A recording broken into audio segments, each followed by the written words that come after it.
मशरिक़ वस्ता में अमेरिका ने नहीं सोचा होगा कि इतनी बुरी तरह से अमेरिका फंसेगा और अमेरिका को इस तरह के मसाइल का सामना करना पड़ेगा।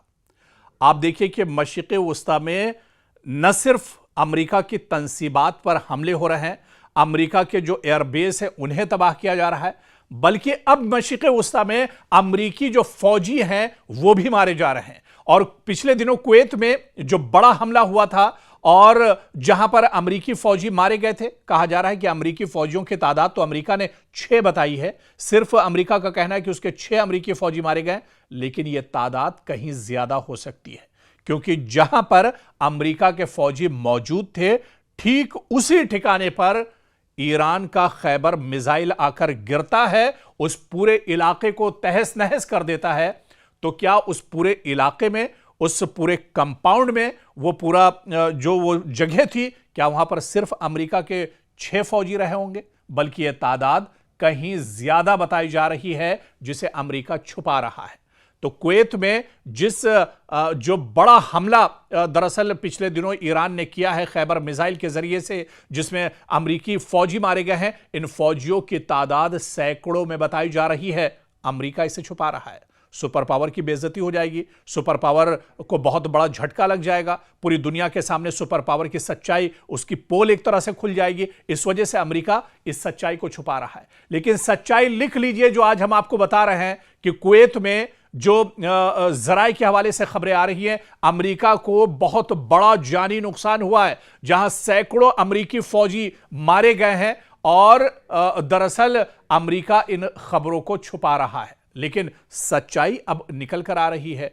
और यही वजह है कि अब अमेरिका तिलमिलाया हुआ है। आप देखिए कि डोनाल्ड ट्रंप जो उनकी खसलत है, अब डोनाल्ड ट्रंप एक बार फिर से जिस प्रेस कॉन्फ्रेंस में आते हैं वो ये कह रहे हैं कि बहुत बड़ा हमला अब अमेरिका ईरान पर करने वाला है, ईरान को तहस नहस कर दिया जाएगा, नेस्तो नाबूद कर दिया जाएगा। और अब जो हमला होगा ईरान उस हमले को बर्दाश्त नहीं कर पाएगा। तो अब इस तरह की बातें फिर से डोनाल्ड ट्रंप करने लगे हैं, यानी कहीं ना कहीं डोनाल्ड ट्रंप पर अब बहुत बड़ा दबाव है और बहुत बड़ा नुकसान डोनाल्ड ट्रंप का हुआ है। इसके अलावा आप देखिए कि पूरे मशरिक़ वस्ता में दरअसल अमेरिका तिलमिलाया हुआ है, क्योंकि मशरिक़ वस्ता में जहां जहां आप देखिए कि पहले की जो जंग हुई उर्दन यानी जॉर्डन में ईरान ने हमले नहीं किए थे, क्योंकि जॉर्डन भी अमेरिका के लिए बहुत इंपॉर्टेंट है। जब कतर पे, दुबई में, अबू धाबी में, यूएई में हमले बढ़ने लगे तो अमेरिका ने अपना जो पूरा इंफ्रास्ट्रक्चर था वो जॉर्डन पहुंचा दिया था।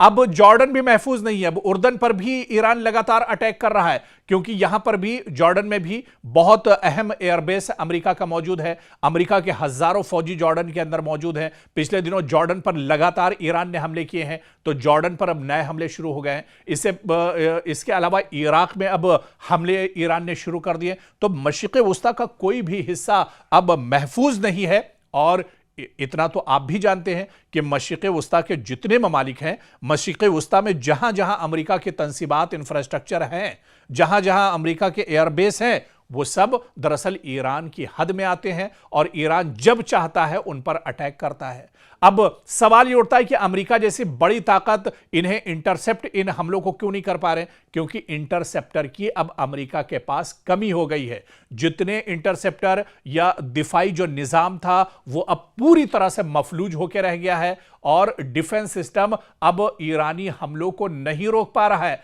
और यही वजह है कि कुवैत में 100 से ज्यादा अमेरिकी फौजी मारे गए। हालांकि सही तादाद अभी नहीं पता है, लेकिन जो जानकार है वो ये कहते हैं कि 100 से ज्यादा अमेरिकी फौजी कुवैत के अंदर मारे गए हैं, जो बड़ा हमला ईरान ने किया था। तो अब अमेरिका की भी पोल खुलने लगी है। और पिछले दिनों जो रिपोर्ट हमने आपको बताई थी कि 37 बिलियन से ज्यादा अमेरिकी जो डॉलर हैं, 37 बिलियन से ज्यादा अमेरिकी डॉलर्स का जो अब तक नुकसान इस जंग में हो चुका है, यानी हिंदुस्तान के हिसाब से अगर बात की जाए तो यह अरबों खरबों में अब तक अमेरिका का इस जंग में नुकसान हो चुका है। और अब यह अमेरिका की दरअसल कमर पूरी तरह से टूट चुकी है। अब अमेरिका दरअसल चाह रहा है कि किस तरह से इस जंग से बाहर निकला जाए, क्योंकि वो चारों तरफ से इस जंग में पूरी तरह से जकड़ चुका है, वो चारों तरफ से घिर चुका है और वो अब इस जंग से दरअसल निकलना चाह रहा है, अपने आप को बचाना चाह रहा है।